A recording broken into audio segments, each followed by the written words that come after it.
সরকার যে মমতা বন্দ্যোপাধ্যায় গড়বে সেটা সবাই জানে, খালি মানতে চাইছে না। সোশ্যাল মিডিয়াতে লড়াই করে, ইউটিউবে লড়াই করে ভোট জেতা যায় না। সত্যি তারা দেখিয়ে দিয়েছেন যে ডোমকলেও শান্তিপূর্ণভাবে ভোট করা যায়। এখন ডোমকলের জন্য আরও অনেক কিছু ভালো কিছু অপেক্ষা করে আছে। তৃণমূল কংগ্রেস জিততে চলেছে, কয়েকশো মাইল এগিয়ে আছি অন্য যে কোনো দলের থেকে। বিরোধী দলের এজেন্টদের পুরো প্রপার সম্মান দেবে।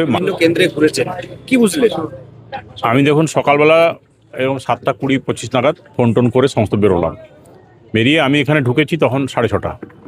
তো এর মধ্যে যে ভোট দেখলাম, এত পিসফুল ভোট ডোমকলে এক্সপেক্ট করা যায় না। তো আমি ডোমকলের মানুষকে এর জন্য আন্তরিক অভিনন্দন, শুভেচ্ছা এবং শ্রদ্ধা জানাচ্ছি যে সত্যি তারা দেখিয়ে দিয়েছেন যে ডোমকলেও শান্তিপূর্ণভাবে ভোট করা যায়।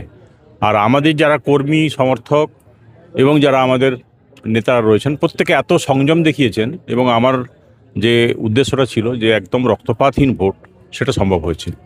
এটা ডোমকলবাসীর কাছে সামথিং নিউ। দেখুন ডোমকলের জন্য আরও অনেক কিছু ভালো কিছু অপেক্ষা করে আছে। যেভাবে মানুষ ভোট দিয়েছে স্বতঃস্ফূর্তভাবে, তাতে এরা কোনো সন্দেহ নেই যে তৃণমূল কংগ্রেস জিততে চলেছে। আর সরকার যে মমতা বন্দ্যোপাধ্যায় গড়বে সেটা সবাই জানে, খালি মানতে চাইছে না। আর ফেসবুকে লড়াই করে বা সোশ্যাল মিডিয়াতে লড়াই করে, ইউটিউবে লড়াই করে ভোট জেতা যায় না। ভোট জিততে গেলে মানুষের সঙ্গে থাকতে হয়, মানুষের জন্য কাজ করতে হয়, মানুষের আপদে বিপদে এবং তাদের যে ইস্যুগুলো আছে সেগুলো নিয়ে আন্দোলন করতে হয়। সেখানে আমরা 100 মানে মাইলস অ্যাহেড বলবো, এটা কয়েকশো মাইল এগিয়ে আছি অন্য যে কোনো দলের থেকে। বাকি কয়েকটা দল হয়তো সোশ্যাল মিডিয়াতে এগিয়ে আছে, তারা হয়তো কিছু পয়সা টয়সা খরচা করছে সোশ্যাল মিডিয়াতে এই সমস্ত প্রচারের জন্য। সেগুলো ওই সোশ্যাল মিডিয়ার মধ্যেই আবদ্ধ আছে আর কি, এর বাইরে বেরোতে পারেনি ওরা।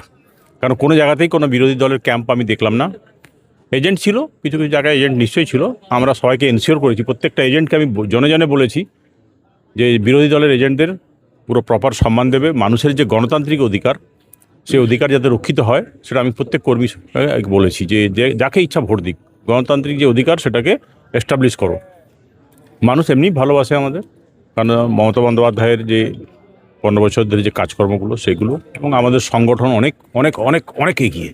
এটা অভিষেক বন্দ্যোপাধ্যায়ের নেতৃত্বে সম্ভব হয়েছে, তাই আছে। তবে আমি আমাদের সমস্ত মিডিয়ার বন্ধুদের এবং যারা মাঠে নেমে এত রোদে এত গরমে মাথা ঠান্ডা রেখে কাজ করেছেন, তাদেরকে আরেকবার আমি আন্তরিক অভিনন্দন, শুভেচ্ছা এবং শ্রদ্ধা জানাচ্ছি। ধন্যবাদ, নমস্কার।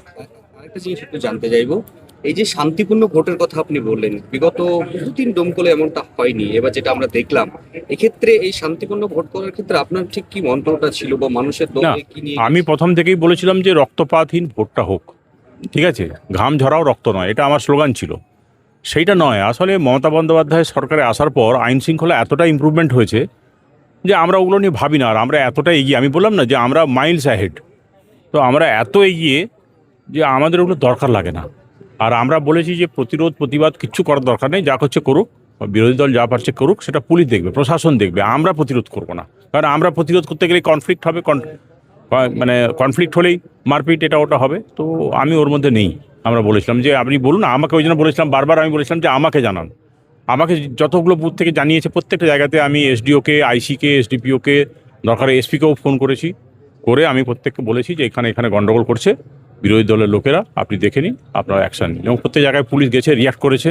সেজন্য প্রশাসনকেও আমি ধন্যবাদ জানাবো যে আমাদের যে পুলিশ প্রশাসন এবং এসডিও সাহেব, মানে আরও স্পেশালি তাকে আমি ধন্যবাদ জানাবো। তারা প্রত্যেকে সহযোগিতা করেছেন, এটা লিগালি যে অ্যাকশনটা নেওয়ার কথা সেটা নিয়েছেন, সেই জন্য এত পিসফুল ভোট হয়েছে। জয় নিয়ে কি ভাবছেন এবং লিড কেমন হতে পারে, আপনার কি আশা? লিডটা আমি জানি না, আমরা এখন ক্যালকুলেট করে উঠতে পারিনি। আমাদের সমস্ত কর্মীকে বলা হয়েছে, মোটামুটি জিতবো এটা জানা যাচ্ছে, ভালো মার্জিনেই জিতবো আশা করা যায়।